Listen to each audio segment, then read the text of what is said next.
Follow from Fatalofa to Samoa, my mother, the Vang of Olea Fiafi, Ile Joy Fao, we know the Tato Proclami, Masani, Sports Talanoa, Ilung or the Tutua, Male Odanga, Allo, BluTV. You know, your Jerone, Yalam Faformatunga, Louis Sofa Tasi, Male Tanto, NUS, TV Channel 8, Fiafio Soluti. Tasi, Malole so for Lau Samoa, Malole Fatotoa, Malole Pali. Alo foi ono sai ma te watai tiu te fai va le nei fo ia fia me se fo le nei va yaso ia ole o tanto le o nga te tonu nga le mu fo i o le nei va yaso wa aka ko mai le so lulu ia ole vai luanga le ole va yaso io e pei wa e tu wa lungo le manti ti e mai sa uni ole ato ti fa ila lo lo sabat awa ole wa e au sia le tulanga la o lungo o nga te tonu a ole so fo le nei te le na tongi ele to te ia fai no fo e ni so la so le tupu io e usu vave le tae au fia ai fiuti nai fa tali o tu ina sau fane ana fo e sere me o vai e via fiu yo le e a fia fai lo anto le fo a to tino le tama e fo le tale e fai fo le tama va tu sili na moi le ana wa anto tino le tama e le manto va se tolu le fionga e anto le fo pre fionga fa sina to le fo ane te lea Aiolupotea o le prestine fo le o le tato tama tua ia le Manu Samoa.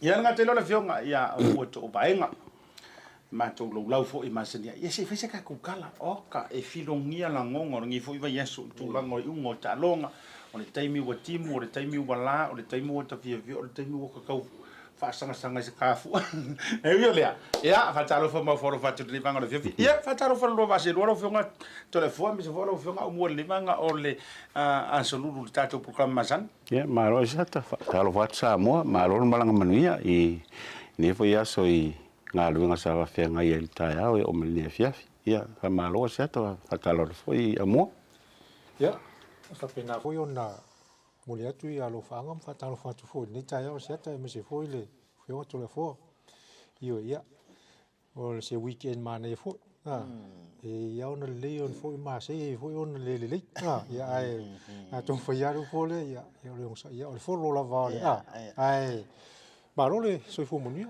ai o kai umangi lua pepa penkolo le fo wala menga lo sa e pe factu se tu sa fo le pepa fo ala au a ko ia wa a mai le fo tuanga le fo mai nga se lua a pia ka u ma lo sikiri ki nga o le u ko a ole ase tulanga na ye le fo longo lo pepa fo ala manga o mia ngi pepa fo ala au Asiata o ke alu lava ile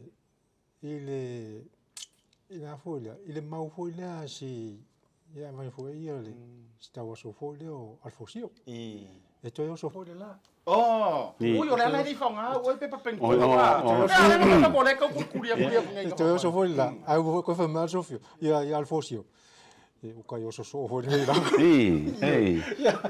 ala o yo mato le fo o pepa penkolo bala ngore ka kuri de kinga vo le long sai ma ia o longo na umanga e mo ia au ia wo uman makopa o kinga ku ai mili elo ka kingo maingu makakau yo ka maka o uma ko nga fenge fai ia ai o langona ia o la me fai o mea wo ia il kele fo ia fai unga pe a sa ngo fo ia Aumua ia ma Asiata o ka aronga ia manga ia fia ia skemi o folo pa ka falongo kwa paku la lua ko le melo ka alo ka kongol manga langa ngi melo o ka mo fio se fo la ingo vela ele vai ela kwa kami au ka fala e mau war ka manga lo ka fa I mo fainga ka mo fa inga sa war ka malo le no sai ia ai tatu te yo se fai se tala I talonga mali unga fo in tau mai lenga tatu fai tatu to sama ia mo tatu so atu mo to Pacificezy wala ngale fo ina ta alo mai pe yo fiti mala no tonga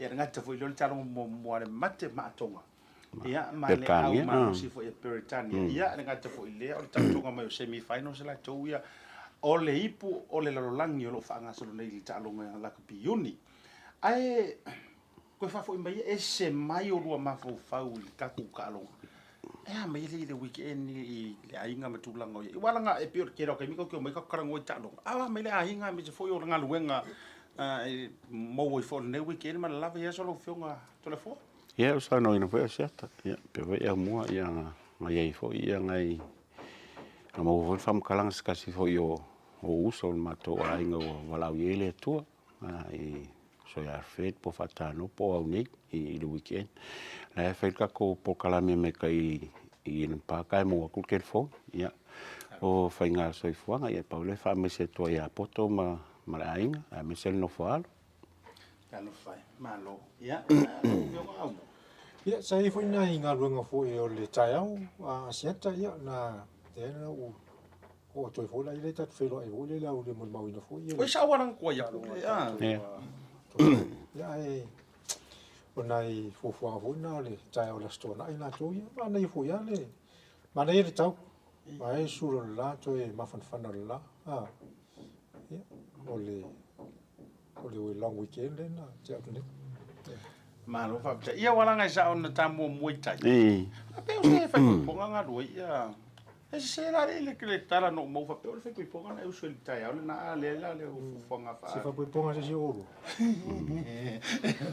tu la ai manu ia fo tu la le weekend a o tatu ia ile amatanga o le proclame ia e fia mo mori fa pito tatu lo fa nga tatu tele ia fe fa ia tatu company lang lang so ia mo mori fa pito tatu lo fa nga ina tatu ainga ma o pa anga Samoa wala ngole fo ia tau te fa sa lau tu sa lu ngole ana leo le NUS TV channel malo le mai mo mai ma fa fo ia ina inisio ainga fo ia mana yo tatu tangata ile o mo le social media ia a o lai mo lai makwa on le TV la to le NUS ia fa talo fa tu nei vanga o le fiafi ma lo la vale ono sai ma lo fo le tu tu o tatu tu no me se fo le o tono ainga ma e karesia fa to tatu company lang long sua tai lava Tasi Market ia ia o le Pacificezy money transfer ia fai malo ma le la foi no lo a seleni Samoa ma le tu fo a o ka ko ia I tu langa tau le fongo tupi Tasi le vai ngau te mo so o le vai ungo talo le tupi tono le tala fa tau le tupi tala o tu le tupi o le te le esilia le 5 milionga le sao ta tangata tolu se fa le 5 milionga le sao tatu tangata le la foi tai ia e tele la awala ai tasi le awala ma le au nanga fa ma le loto le tu o Pacificezy money transfer mo mo le fa ma lo tatu wa tai fai malo me se foi ia fa fia lo foi tau te fai pa anga ma me se foi tu langa ia I le lango suai no tatou proclame sports Talanoa nga tele DIGICEL Pacifica e fio nga la pepe ma la top up o le kaimene ngai wa uma so ia Toleafoa ma Aumua sa o kakau su e nga se pamu foi le sa nga o paunga o ngo fo nga sa ma wa top up DIGICEL sa mo kaimene o tele ia so o se dairy to tonu lava me se tatou o kilangi top up ai lava o mafai la o nanga le tatou DIGICEL malo fa tai ia ala ga tai leo le tatou sanita hotel sanita fa tai long so tatou a fainga pa anga bale sanita hotel tau se ili foi se hotel mo Samoa ia o songi te mo wai le sanita hotel e tau ngofi e malulu ia to sefe le kapakari le kapaka to le futa mofta tu langa na e o tatou samaria nga le na lo fa o pe ina le tatou tai lava long so ia ilea asolulu ma le asolulu para tu la tatou malolonga a foi mai tatou oloa se I te faise kala tu langa na tautu mai I unga o talonga e le vai aso le tenei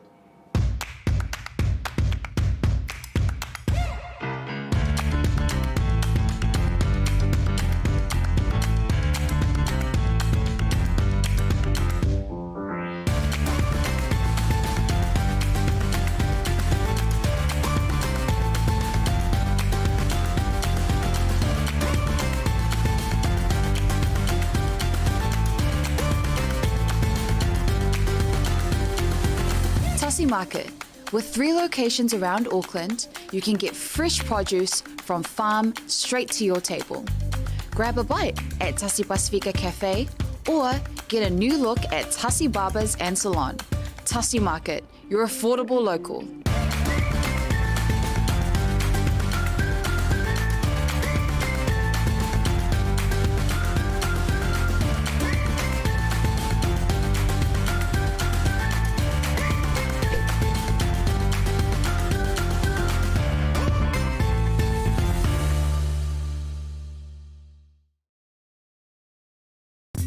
mo tupe fa moli to tong hino pili male fa tupe no so se fa level love Samoa e faingo fie me uma ile Pacificezy money transfer e tolo tato ofisa au kilani o tara o tahu mangele male lata le fitu se fulu tato la so se vaenga o New Zealand e ma faio na fa ngaina a faio e sauni malanga Samoa mole tai no pololo po ta fa o le loto tomaiti mana tua le Moana Rentals malana fa fitoa se fulu ni mapasere wa pa uma o lalo ita vale mo tongi mole masina o ke topa ai hinga fa pitoa po ni se fa tanga bala au le oval se lau o tasi ono po telefoni masani lua fitu ono fitu wiwa fitu fa male lua fitu ono fitu wiwa varu fa Pacificezy o lau ba anga mo tupe fa moli Samoa.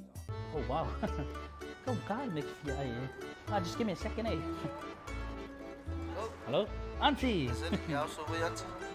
Oh, Vaoliko. Cho điều số, có ai xem mày sao cũng kêu anh chị phạm rồi mà lunch bắt đầu kiểu. Baby, what do you want? Barbecue. Okay. Chị phạm mua đi số đi. Thanks. Love you to the family. Okay.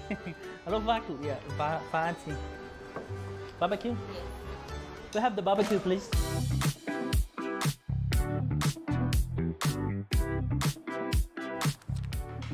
Talanoa voucher. Thanks, Talanoa voucher. Do you know how much I love you? No. No. Toi fa tala fa tali mo por club mai malo loga basari riva le fia fila tato wo mo mua ile ta tongo le ta longa le tato to Samoa. Le sa tato au wai ma to ile weekend nei. Ya ile malai au tu ta alonga fa va malo tono New Zealand Eden Park. E le ta penanga me se fo tulanga na yai. Ole fa fsili mo mo solo fila ngalo Aumua ma Toleafoa.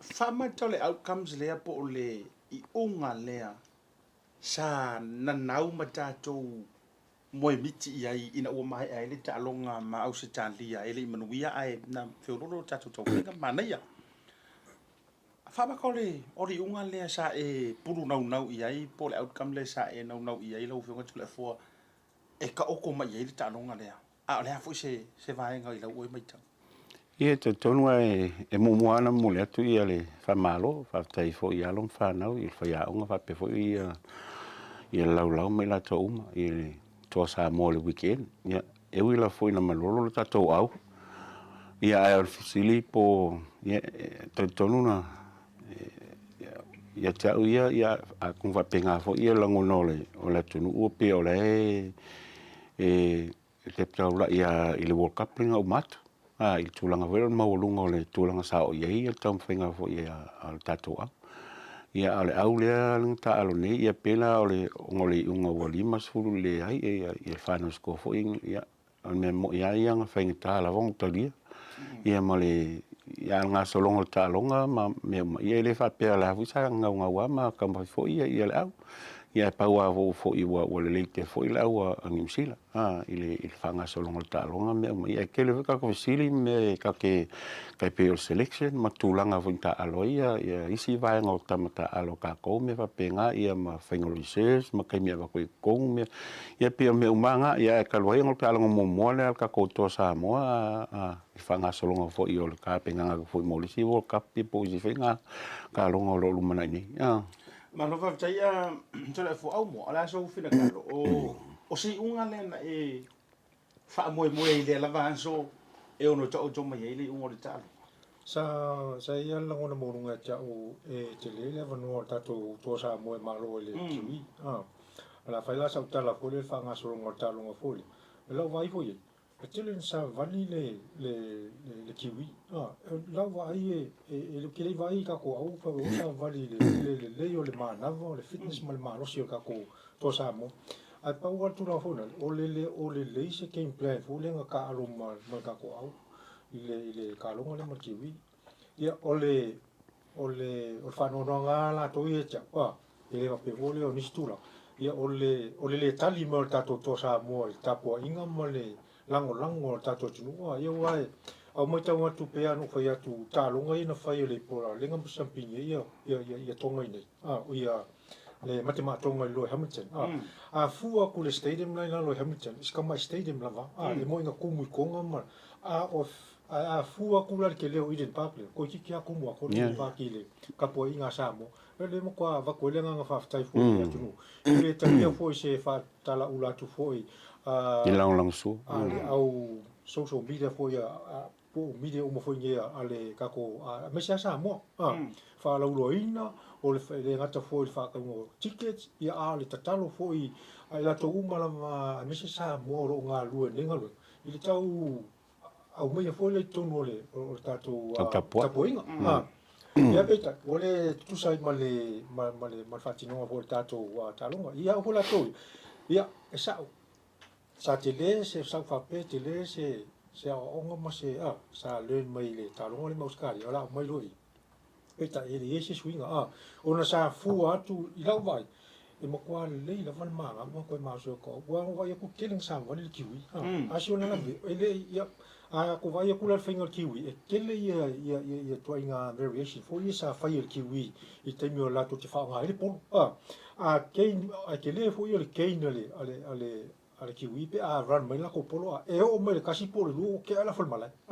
ia ta to ia ele ia o mai la fol malai ele I ko giki umale ia fo ia tackles so le tulanga la na fo le tau e moi fo ia o le sa le ato la fo o le Toleafoa na le tuunga o tamata alo e la o Stephen Crichton ia ele se playmaker fo le o ia la va o le center e pe o le sina tu ona le o mo mai fo se ka ko playmaker fo le foi ona fa so ina ia tato polo ko ai la foi vai sao fo ia ka ko ringa ko pe fa pe na le se game play fo la ka lo ka ko Mano fa o le uta tu Talanoa ina la ma fe yo lu fina ngalo le tulanga I le selection. O le ta tau mai tau ma tau sa ili. Pe fa upa perkanga where did we go wrong?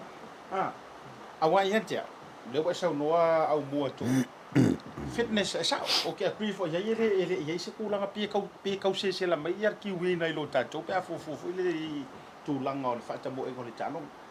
But selections la le mention Crichton na fa maka le level le se tauna fa ye fisu ya inga ya la so si le fia fa tanga te alo professional level ma international level fa va malo ele ka alo ka malo Stephen Crichton le to inga tulanga ono pe fitu o ia lava ia le senta le fo inga mawalanga award ile NRL le no mai as one of the best centers of the whole tournament.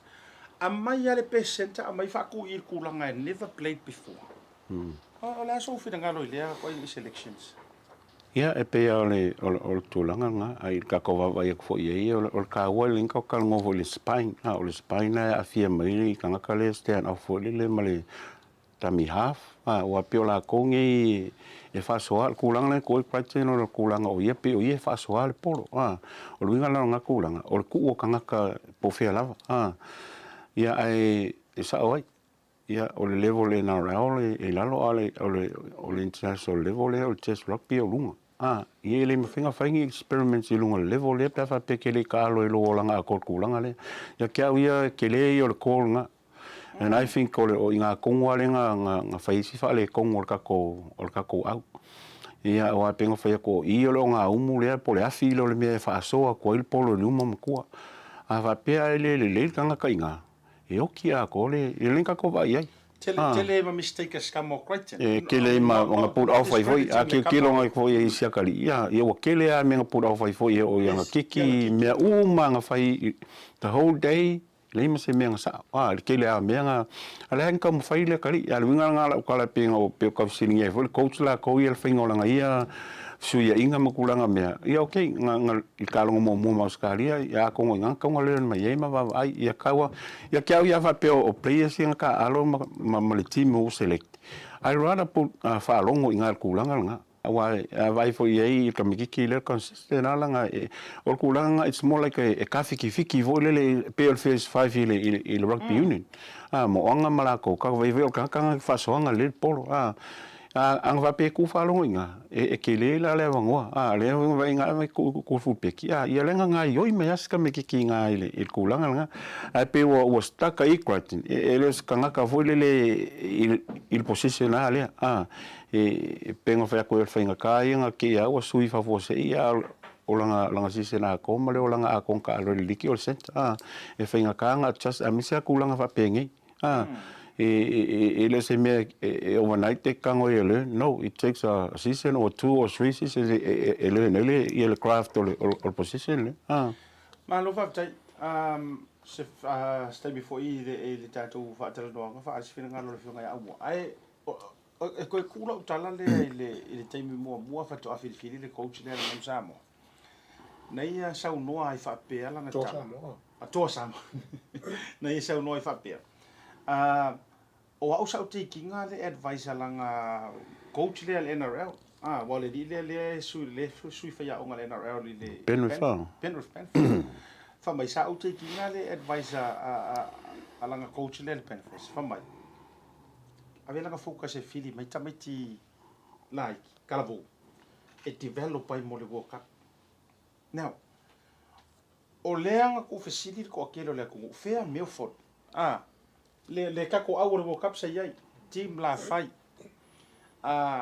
o sua le ska manga o sua wa ese sua i tanto au malena iai nei le ala e saula kadi kako fai o e akangia mai ai e le o se availability o kama le issue o lenga avelanga fa mua e piki mai kako young players e develop is this the level at mai le upule e saul term le fa nga I ko inga international ai ko developing ka miki ele o le development e ka fai mai le NRL mai si ko inga tournament ale pe wa mai fa kai fa ele development I lunga I international level le a le championship o le mo lunga I o le tournament aso ke ngaro mo ya ko je chula ko va pena e manda yo le e manda yo le fofuanga le mala ki ma le plan le mo mau aso na ele o ka ko le ke manga o carry pele moment le mo le level o ye le ka o le ngole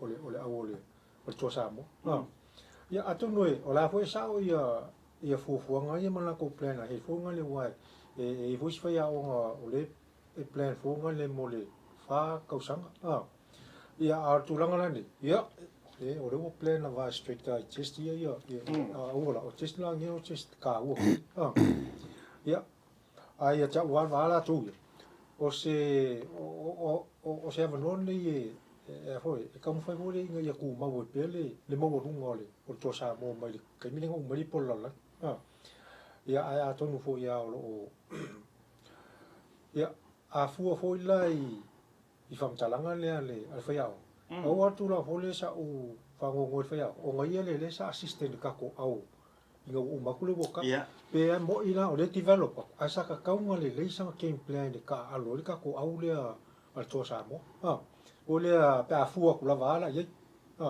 ya tu langa le ko fen ka nga ma ke ia ka ko polar ko inga game plan le ka alo le o ta to le la story ya se ai chau la tu o tatonu tele to michi lai chi le mai nei au a tato ai pau vo la ron so no fa fita yang ke wo develop ai u mangi wa ave oscari ma mangi sila o le si topic ke le nga o me ai o te fia tuli matanga wina lava so me so fina ngalo to le for upule is this the right term fail international level this is a direct question of si sawa e sawa fa upunga le develop I ko inga level le pika meki knowing o ka ko le nga ka ko final le World Cup ai ko mai ko club developer ko ai kulo ya ngai yalo foi mana I fa nau e le sa ka nga piki se ka ko au e uma tato o le au ko nga o le makua puruafi o au ko nga nga piki ngi same people ngai mai le World Cup ma me e sa o le term fa nga mai developer I il international level le ia ke o ke le fi fa nga inga upule wal me mo moka ke kilo SL NRL level SL test level ke pela kulanga le lenka alongi malkiwi level nga ele ngi me va ko developing ka make all these players they play professional rugby mai lai kong polar kulanga o me uma every player knows langa role le fai. Ai paula me o le coachinga. Wa mfinga elong finga develop le me ye ngai. Ya ka pi fo le kala nga alo ye ya Jones ile Wallabies la ko fa me. Ya penga fa o le World Cup level ye malunga le test level. Ele ngi finga development. O me nga fa ila lo mai. A lunga I penga fa yaku. Yo me ai le va peola le coach me mo parte tieno le te me uma fa pengi. E test o ma fua o e lau performance I Luisao to lau kalonga. Le la o coach mo le langa kalonga ia langa championship level lenga fa ngai lenga o I foi lau ka ki lo ye pe on fa o pe ka fu malolo. Ai ke au o ke le penga o siningelo ke le o ke le ka li inga ngo fiel fam kalanga lo se finga development. Na wa a ku ku nga fam kalanga pa ma fa pe o le play o le tosa mo le ka lo ngai me. Ava pengi develop ya la wi lo ma fa. Am I good enough? O le level le. A le level le. This is it. Power me whatever you give us. Ma ke o kolengi ma perform mai le ilme. A wala fa ngi finga development. Le sila va nga o te fio ko puta to le malolonga. To fa wa weta tu fa so langa le umana ya le. O e peila le la fa pe ai ma fo ngai kama ya le ka alo Samoa ya ka alo kiwi ma kenkalu. O ye wa sa wala ma ko le o to langa o development team le me la ka fa. O ma ko le wa tu kut ke le ma ko ka alo. No offense ngai kupule ngai kama kala vo wi yai. A o le tuli le tala le fai aonga. No o fa pea. O le availability. Wa mafu ai nga le o mai le skokeli. E karia ngo fiela le kungu wa ang fai inga mai ngai ang ka koiloa. E le o avango mai pai le o avango mai la fai le o avango mai e sau ai ma e fingo fiela nga ko ngofo ka ko fer ka fe anga o mai ma ko best. Yo ko ya. E fai ka nga ilo le to inga fa tala. E fai o le forward fai aonga. Ele ia isanga champing I se mea tatu o puto sao e fai o le fo o le assistant coach o le fo ia sau ele se coach le NRL o le assistant coach fo ia le NRL ai sau fai le ko inga game plan le o tau vala mai lau saunga e sa o le la ka wakangia mai mea Eddie Jones ia fai ia la Eddie Jones he's got World Cup history ai o mai ia o ele ngofo le fo I la tunu ka ko La tatu malolonga foi mai fa o se fina ngalo Aumua tu sai o le mata pula. Oh wow. Go God next year. Just give me a second, eh? Hello? Auntie. Oh, Vaoliko. Cho điều số, con ai xem mấy số cũng kêu anh chị phạm tội mà lunch mà kiểu. Baby, what do you want? The barbecue one? Okay. Chị phạm mỗi số đi. Thanks. Love you to the family. Okay. Hello, Vaku. Yeah, fancy. Barbecue? Yes. Do you have the barbecue, please?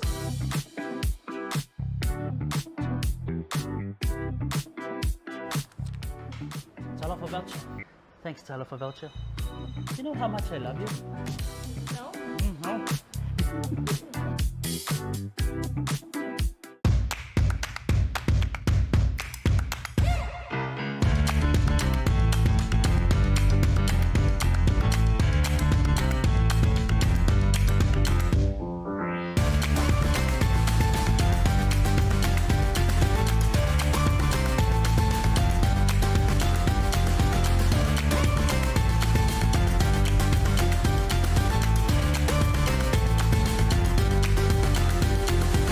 Tasi Market. With 3 locations around Auckland, you can get fresh produce from farm straight to your table. Grab a bite at Tasi Pacifica Cafe or get a new look at Tasi Barbers and Salon. Tasi Market, your affordable local.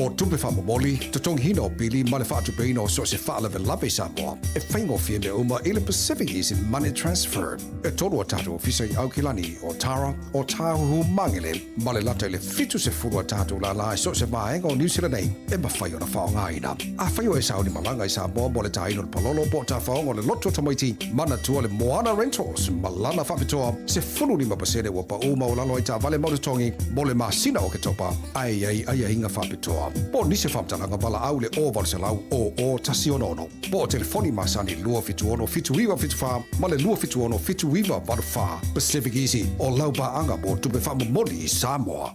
Toi whaatalo whaaturu te liu mai e o le tātou porokalame mai ora malolonga. Ele rei wangara whiwhito e whaaftai e tātou company lau sua. E alu le tātou malolonga o lo mana i le whina ngalo whaalia. Me se fo ele whionga e Toleafoa. Toi tāpaso whina ngalo i le tūlanga lea. E whaamakasaka kaunga, you know, ngā sila toto ale tātou whaiaonga. E le ngaka fo whaiaonga al pūlenga fo ia ale yungira ka pi liki a Samoa. E avese o whamata o mawhaiwinga, avese la tau whautuanga iai, ma whapea mai se koe kankanga ia o le championship le mea lea e umaro le World Cup, championship level loa whaku e te tau waina tātou toe au sia le maualunga sa isi o kaku tō Samoa me tau whatu. Ya, pean sau no tole modi le ya. Ele o pean fatu. Ese ta o talonga ni whawau maru. Ele ka me kalo. O kalo ka u kele ya mengi o chest. Ele whaila on ka ko venga ye tulanga le o le develop o lona ese senga la ne o le lakapi uni ma le lakapi liki. O mai mau pen fa pe o ye ni midweek games fo le e ka alo fonga. Ia nga pio rele le ngale se le chefonga le morchest e aso na la vela o le diki sa o la va test lo yo tulanga la na e pela e ona ta o e Toleafoa e lo se level e kaunga nga test ai fonga le pe fai fonga no pe o le select mo mau ka ko au o le World Cup peli kai al popolenga la le e develop akula ai umangi ko swin ma fo ko miki pe tulanga la na ona Tasi folana ona whawhitau. Ole o tulanga ia pe ona tātou tanoina. Ia pe vola le au a tonga. O wansa nga sui e konga le vele komit mai o kameke ma fo i mai ka lea ko komit ke le ia ke lo players ni a tonga. O te longa o whaponga vanga lea tātou whaasoro le i o ta longa tonga ma I don't think e kau whekau i le term le whaonga i le diki international i le diki. Leanga o le eligibilities le iai. E mawhainga ka aro ngai i a kiwi, e ka aro kausanga fau i a Samoa. E sidila le avi o le whaupunga le e whailalo le NRL. Developa inga. Wala ngai sa o le sa wanga Aumua. Nga o nga punga mai runga test lo. E le punga mai koe whaingi ni friendly game mangi me whainga le a. Ai develop ngai la. Lea tato kusau koe kango e point out mais kamale o swallow vi. Mo longa ingoa lea o swallow vi wharonga. Or kamalea, lua ka ko ka alonga i manguia. Ai ese le outstanding or ka alor kamalea. O le teimine nei i maka o le au whai le au mau mea ma se lengi la iai le i ka alonga ni. Le o spotlight le kamalea. I would not ever complain. O ke le complain. Pe a uma e le World Cup. E ofu langu green le kamalea. Pe ofu langu ludi. Langa fo yo le ruma ngai le o le kamalea mar pisio nga makua ave e develop lang ka alo. Langa haru wai le afu le dingi mare. Al fisiri la. O le are nga ruenga la le. A Samoa le la fai de media. O le are la ko nga ruenga le justify le upule o le develop. A develop ngai. Kongi mai le milionga ka alo. E ave kamalea no ai nga ave milionga mangu ai. Ai fa fea nga fa maungia upor coach le e ala mai le i le pora pui ale yungi ale likia Samoa. O le ale ko unga ruenga ma fain ko wo ka faila se kiu ai le a inga le or kama ma fa sufi e ko fa sa per kama ka. Iru. Ia ke wa ia pa va peo o ol fa ia onga lenga I ku nga kalonga va pengi me. O ke le kalongo se World Cup, o ke le kalongo iskalo. O ke kalongo le il kalonga le la ka penga iai. Kai pe vela ia o ke mi foi ngai kalongo a coach mala ko ia I kulanga o me pe e kam fa ia ufi se fa inga. Ai o me va pengi uso sa fa sa ngai mal musika le voluma. kalangoa mai le ngai whenga ka, le malanga o māko le kungu mai ako e ka puai. Le kako vavai ai, ko ke mea level pola sa vavali a makosa luel tia angai ngei ka ngaka māko kua il ka avali. E ka kwhalong ku keminga, e kangi loko maloko whaku oisea, ele o kali mele il toa, il ka pua inga ngi, a pia o le mela ngai whakula vamkalanga. E au vo i ala kongi ma whai aunga ngi. A mai sa a whapeo whai inga, ka usao mai. I kulanga me au whapeo li develop nga waka kongo e ka kiri koi vale foi. E le vinka ka kingo whapopol kasi mal kasi walua. E le whape kasi akas. E le mwhinka kalango develop minga olisi World Cup a le kalangoa i ka alonga malki winning au maku. A uma foi la whape. O le ai o le. E whaingo fia nga ngofo uma foi la ia ka whape. Ok, ia olisi i ka alonga. Move on. E whape. Ai, wasa unoa ia Toleafoa o te lona e mori mawina le uma mai tatou wha solo mai sa o le le.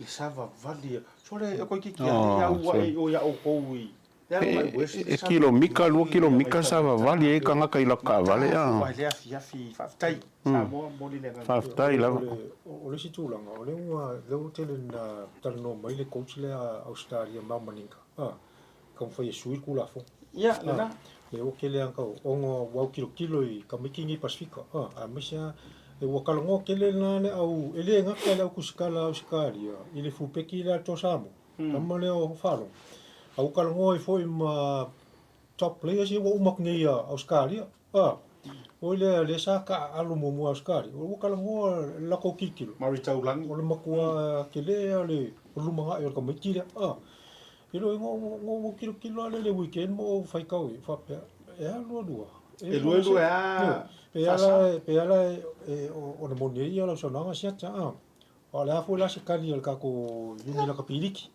wa kai kusaka ko yungi la kapiliki ya man kako la kapi o ngole leila vala o talamonia o le liki ona ele o yai lavani la ngona fo na le mafina ngalo tamaitine popole tulanseli ona la o le leio la to kala o le tal o la se tal le tato la kapiuni o ingo I fola e ka ki fo ila le malo o se so son o tulanga la ia fo le esel tau wa o kele kalangoa ia la kuskala ai misi o fia o kamaka alu ko former you know famous and top players are likia Australia se kamikira e sa le ke pe e venga ko fo I ko I le feka ko pokala me fo I maka ku visiri po ai e fia onga o le la fia ngia ka il kamisanga le lopo fia onga o ai fo I la ole al ka ko liki Samoa wa me fa pengi ia e penga fia ko fa inka ia ngi me ka poinga ai ka vinga onga malama ia la tunu Samoa po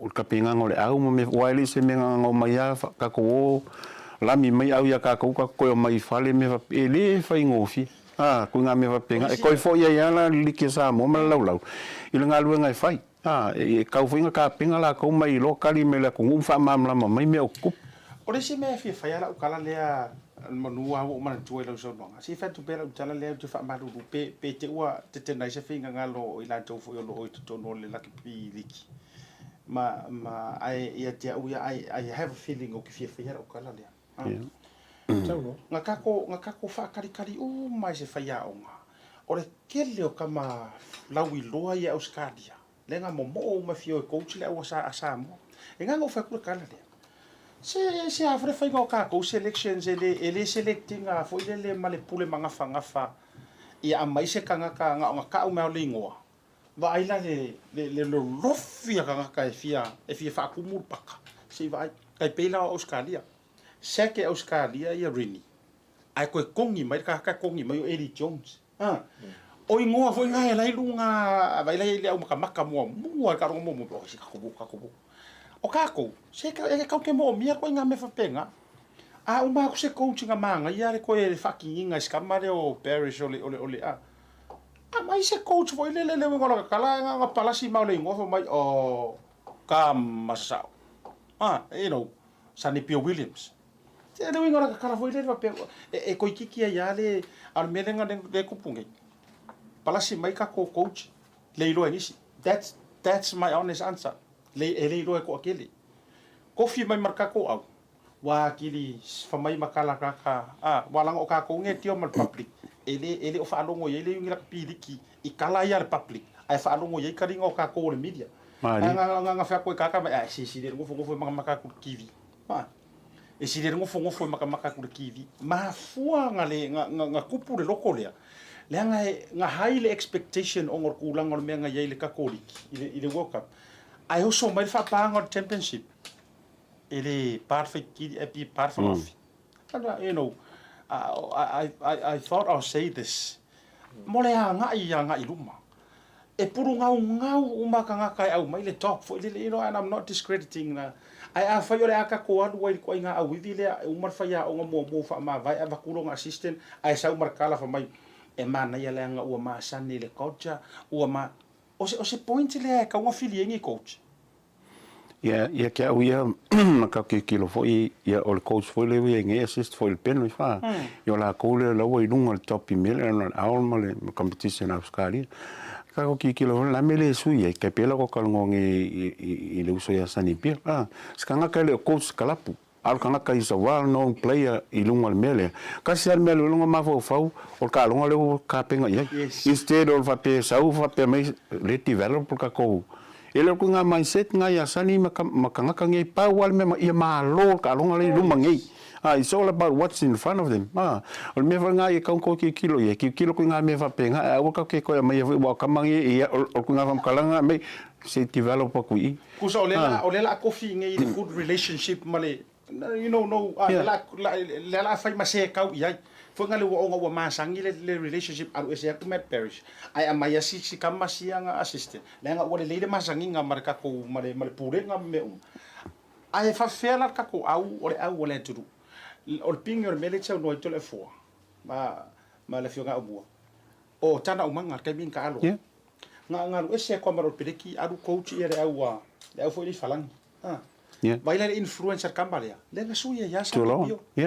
lenga suya ya sa ni pior maliki ai koso pa war mengan ba fo o tana elengi development fa le melia koso mai lo stars koso mai se fa so ma ana jumping lenga jumping na kongo vai le pinge o le proof nga le melia avatu yo le ka fa o skamo Monty Pifem le ko kile ngai ya what you know I'm just mentioning some of the names or kama foi le ribbon week ya lu te fai te to ole a onga le matua onga lupe foi vo ese ele ska me kanga ka fo o mangyang ele ska me kanga o mangyang ka male you know o taimi o mo te Talanoa ya you know ele ka ke le fa publicinga ya it is a lot of concerns for iwa me o loko ngi kanga ka makua fie sa ka kua le ya se ala taia tiro fo ile tulanga ole ole ya ina ita tu tangata back up ya ma fai nga lo lofi e ma ko pe fa me ka ko mele yungi ala pi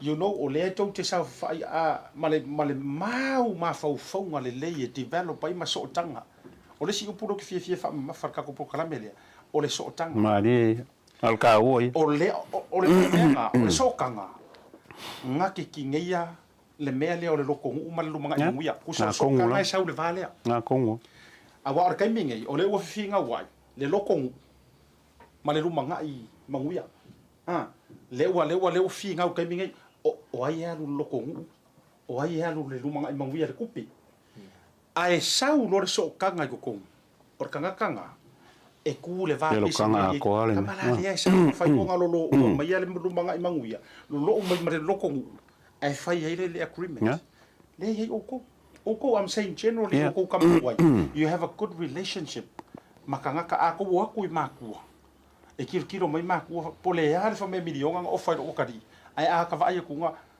mo sauto o vaenga ankere Aiolupotea brandly ma fa ka wanga mai for the sake of Manu Samoa for the sake of to Samoa wai se makua a le ngau ska kai fa ngau yo la ko makua e ka ser karar ko inga ya fa fo mai se o kadi wala va u ka se la wa fe ye mo me le NRL se fiu e lava ai sau e alo e kongi sau maa ile aku nga ma polonga mai maruki ngava Asiata ko foi na fam kalanga le ma me va pe o kalanga ko fa ya nga il to sa mo a va pe o kalanga le sa one of le Pacific Championship pa ya la me le mai fa mai sani piel po rupen wiki poi just mai fa ya kula aule te vai foi pa va pe o kalanga ngi develop Amai I develop ko foi lai.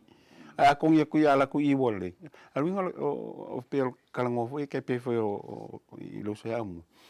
Ke pe foi menga sa ngoi sata a waku ia ma kongi pola fingo fianga nga win mai ha so o ma ku mala ku esa.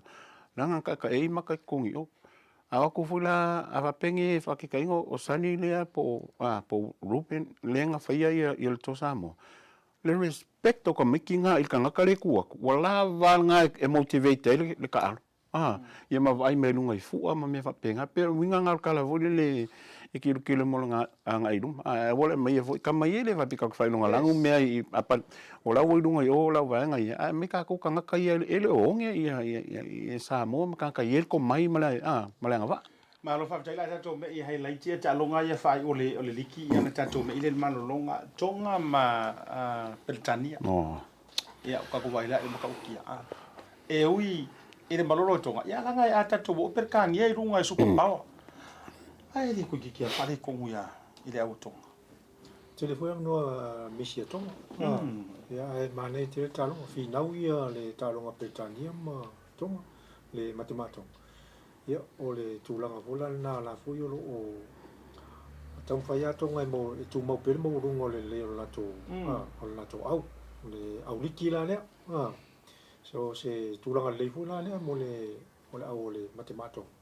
Il tulai mai le tamisanga le lo. e man tuala to ru talonga ele o ro wa pe le state of origin le pinging or kamare le pingi ko o kalngo kwa wheel selection a vai la wa I la tonga ka ki kilo ai e fin kongo o kangaroo e fin kongo la kiwi le ai o le ka al umai kongo la konga nga Samoa le nga ka ko wala ku mul kangaroo ko ku mul for kiwi o sila how can we ka ofika ko me ki e ka alo to Samoa I nga luenga la nga le rugby league Samoa o le senga foi la nga le loyo ka me ki konga mal ka me ki Samoa le ama ke au ngangia ko kulango me umangi ma lo fa tai to titi ma ruia ko island I le talonga ma fit talonga tau fa foi ai nei una ma ia le au fit tu la lo rona nei I talonga le NRL le tanto la ka piliki international il fa un le mes to ma lo nga foi mai tanto wa sere boka Mo tupe wha momoli, te tong hina o pili ma le whaatu peina o so se whaala ve lawe Samoa. E whaingo fia me uma I le Pacificezy money transfer.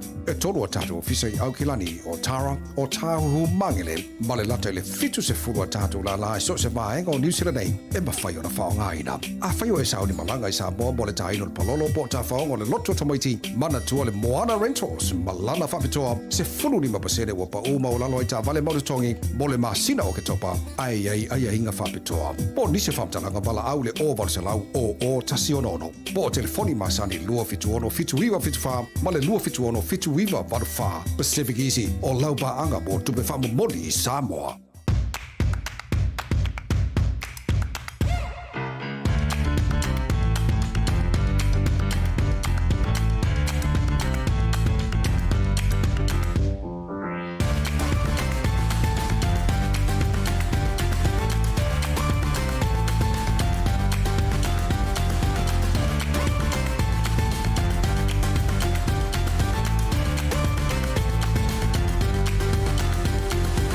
Tasi Market. With 3 locations around Auckland, you can get fresh produce from farm straight to your table. Grab a bite at Tasi Pacifica Cafe or get a new look at Tasi Barbers and Salon. Tasi Market, your affordable local.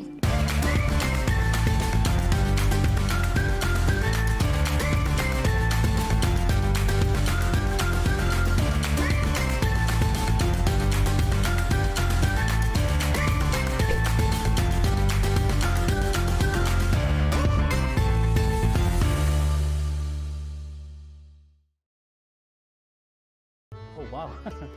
Oh God, makes you just give me a second, eh? Hello? Auntie! Oh, Vaoliko. Serioso, con ai sen mi sa ku penga si pa ko le malan sa palaki. Baby, what do you want? Okay. Chef from Morisoli. Thanks. Love you as a family. Okay. Hello, Vaku. Yeah, fancy. Barbecue? We have the barbecue, please.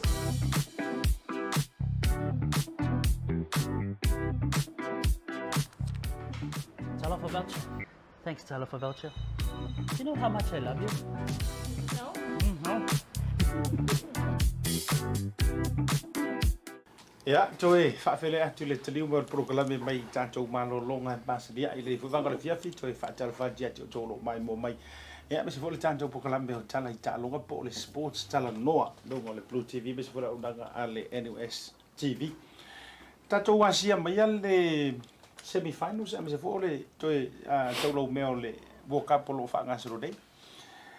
Semi-finals mua lea na tau mai ai le wha mua ma kua wha mua New Zealand ia Argentina ia utatu Talanoa nei le bole le kau ai o se au foi le lenga le score tati ia le kulang o le sala ia le na whate pai le orpele ki Argentina mua i tatu wha so mai ai ia me se foi lau le quarterfinals le na whatau nuina a Afrika ma ene lang ai ka komo mo quarterfinals le a New Zealand se tu la kana volunga o tau mai ia le whakingi ngai New Zealand o le tournament le World Cup so vira ngalo fionga Toleafoa.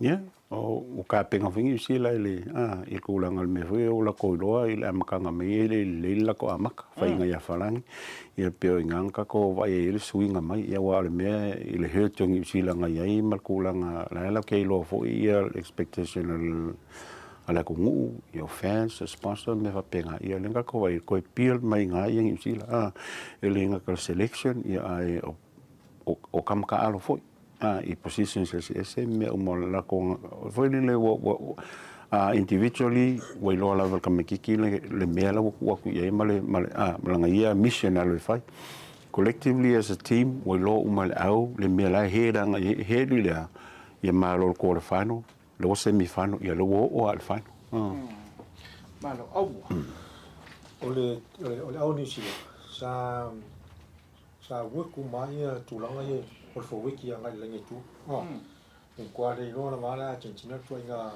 kali bo le kali mai ye le mano si le ngata le set pieces o skalamu line out sa fo ko lenga ku I la ko kicking game o fo nga fo polo alu white le polo o makua kwa switch a ko mameo I la unisil so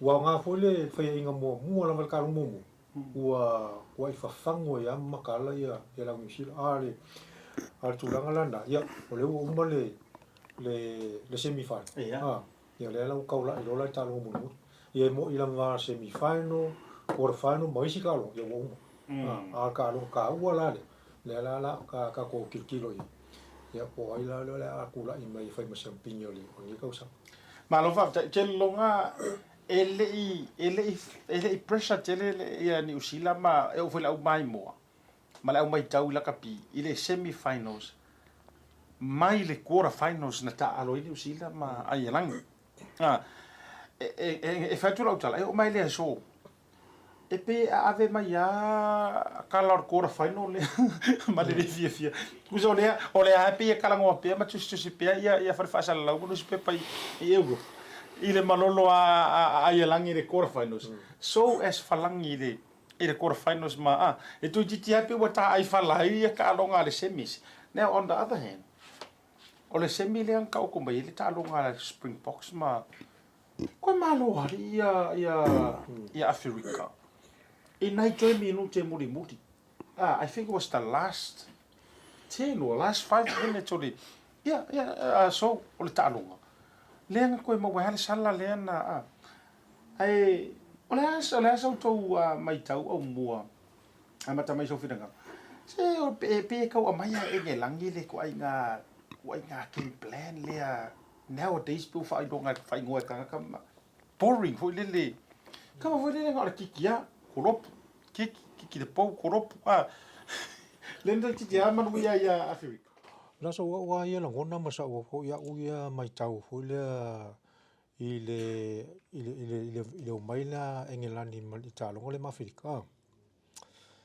fa mo engelani la ko ka kicking games fo le nga ka fo le o le kiki anga lunga fa mo fo le nga ole al tulanga sa ula wa ia mai tau le fa nga le first 5 la engelani la ko le ngai o le ngaka le manga I o le alo la ko fowiki le leila fowiki I le line out skalamu set pieces ako ale le foi la defense la ko pu ele ala ko forward a ku foi la a ala nga fa la kala a fu ku ye ole awa Afrika ole ta ho game fa mo Afrika la ko forward ole la ko wa ile vala vanga makala fo mo a su ya ku back line se vanga le midfield ole a for the first 5 fu peki ole afa ma fu peki ma su wa makanga su ongo popole ya Afrika le keller ka longa Afrika o luma ole o faila la wa ulia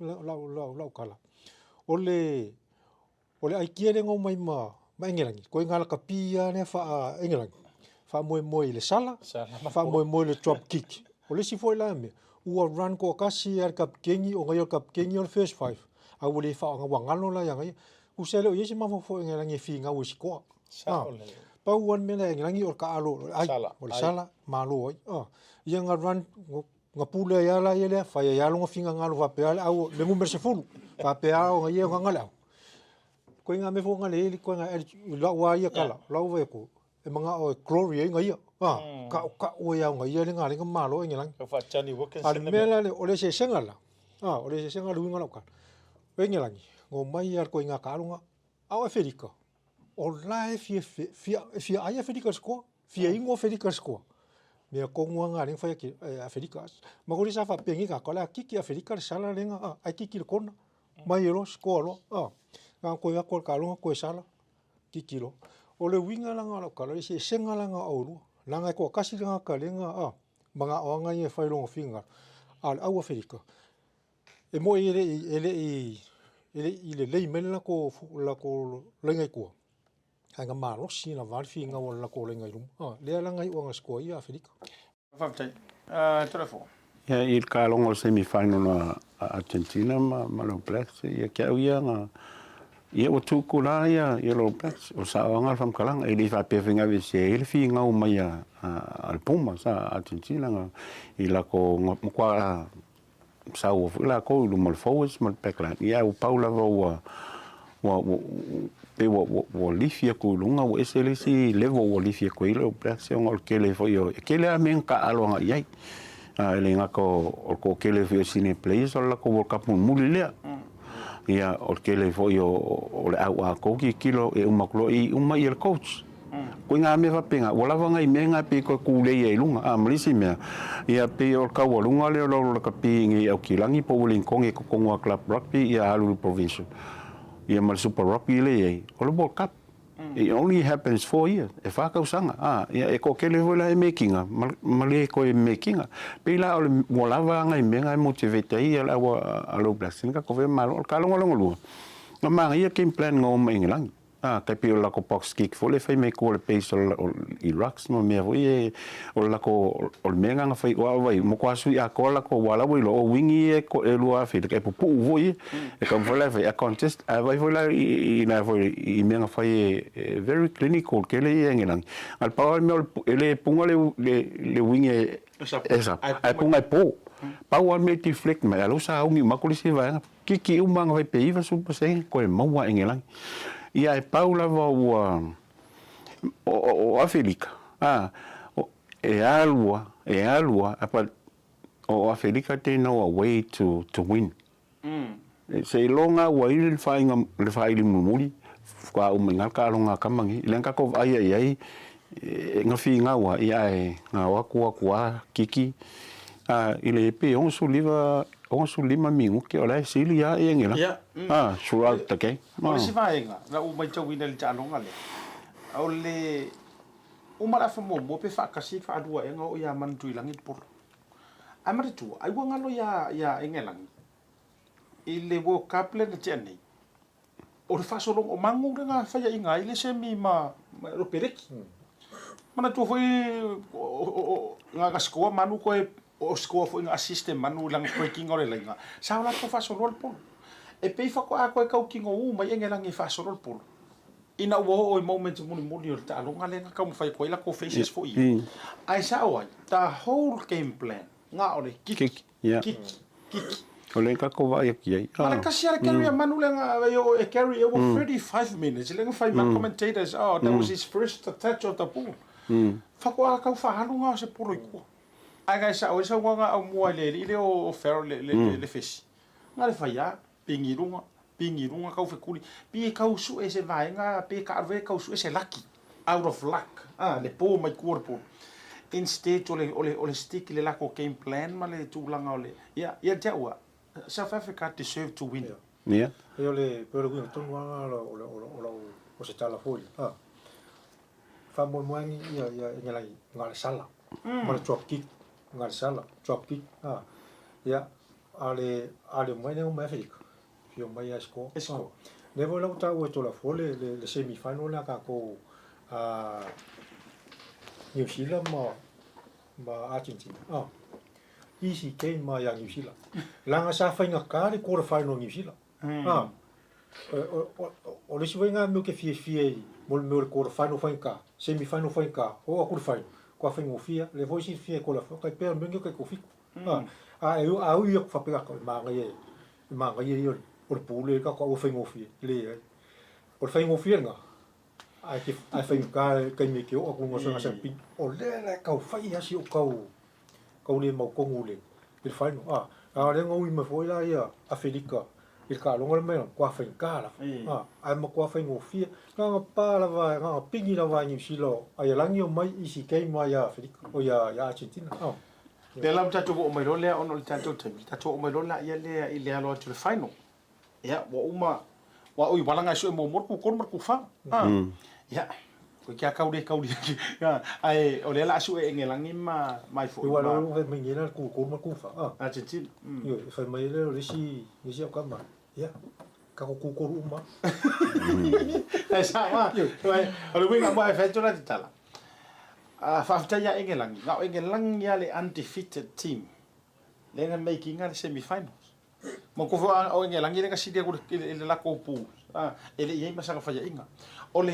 game plan lenga malo ngelangi ia Argentina ile ka alonga fo ile pool games mo le ka alo man ko fanga sko Argentina ai le malo ai nga osala ma drop kick a ngelangi nga malo le game plan ale le fa pe mai ko pingi Afrika ai o mai Asiata okay kilo kulanga aga ko vai nge I sapsinga sui ko makalenga ma ngai ai o forward skalamu set piece ngelangi nga sui ko lo fanro o kilo inga kwa silingi al coaching al menga ia male number 8 le kongolinga sa fampo le polo o menga ia kia ia kai PV alo plexika longa I menga umale ali sui a ko ia ma onga ma isi reserve singa ko ko ngala ilo o fai ke kenga nga ia nga sui ko lo fan no o ki lenga mo wai sala Springboks ka ko fa sa olo so nga sa lo tala le fa mai sa o fa inga ngelang fa inga ngelang ya fiki a fa ngal la furi le la wo fa inga ngelang semi final wa ngi la fa ka ke me fa ka ho ki nga le la wo fa inga Samoa ai la ngor fa unga le nga overturn le la wo ngelang fa ki nga ke me ya ka ko fa lo ko e ku fa fa nga ya me o fiunga official ko so ngia bangoe wa fu wali ngia bangoe ka pu nga ka kiki me le fa tato mai la tato temi tato finals o le ko fa lo ko ngi Toleafoa pu ka u fa ru fesa si ka mai le mai wa ka u le mo ko na le final no wingo wa le no ro fina nga no ma si o po le ko ma si mo si no o ko ma o ngai fa ya ku le la ka so le wo fa mai o ka u le o lo ko ngi me kia po la inga fa fu me lo peki kia wa le wa e mang malolo plex mang malolo o le ale tu te sila fiai e te tau ai ona malo le o plex ile talonga le yang o ke mia le wo denga o ke mia le o final le male kulanga le o ye le fuanga le ala o le plex fa ya inga me o uma in craving o plex le wo ka I lunga lipu wa me e fa ga ko ke vai va pela uma ke wa ma ka lo fa kale wa o manga ka o va ka ngene ngol o plex ngal me ya al kalonga ili kwa fi ngawa O sau wale tau Springboks wa ama o au e malo I e whawhai lo langa. Paula leo ka ko maki.